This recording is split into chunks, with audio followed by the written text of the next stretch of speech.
వేగంగా చదివిన సమాచారాన్ని లాంగ్ టైం గుర్తుంచుకోవడం ఒక అద్భుతమైన సూపర్ పవర్ లాంటిది. మరి ఆ సూపర్ పవర్ మీ సొంతం కావాలంటే 6 సూత్రాలు పాటించాలి. 1. ఉద్దేశంతో చదవండి. ఏదైనా చదివే ముందు అసలు అది ఎందుకు చదవాలి అనే దానిపై మీకు క్లారిటీ ఉండాలి. అంటే ఏ ఉద్దేశంతో చదువుతున్నారో తెలిస్తే అప్పుడు దానికి తగ్గట్టుగా మీ బ్రెయిన్ కూడా ట్యూన్ అవుతుంది.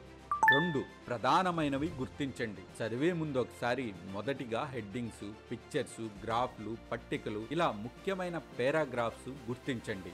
ఇలా చేయటం వల్ల మీ మెదడు సమాచారాన్ని వేగంగా ప్రాసెస్ చేస్తుంది.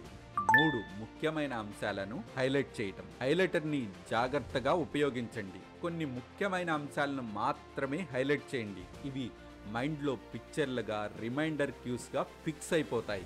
4. మీకు మీరే ప్రశ్నలు వేసుకోండి. మీరు చదివేటప్పుడు సబ్జెక్టుకు సంబంధించి మీకు మీరే నిరంతరం ప్రశ్నలు వేసుకోండి.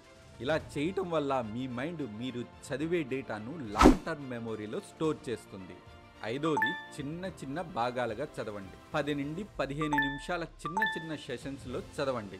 మధ్యలో చిన్న బ్రేక్స్ తీసుకోండి. 6. చదివిన తర్వాత రీక్యాప్ చేయండి. చదివిన వెంటనే మీరు చదివిన దాన్ని ఒక్కసారి గుర్తుకు తెచ్చుకోండి. ఇలా మీరు చదివిన దానిని ఒక్కసారి గుర్తు తెచ్చుకుంటే అది షార్ట్ టర్మ్ మెమొరీ నుంచి లాంగ్ టర్మ్ మెమొరీకి మీ మైండ్ మారుస్తుంది.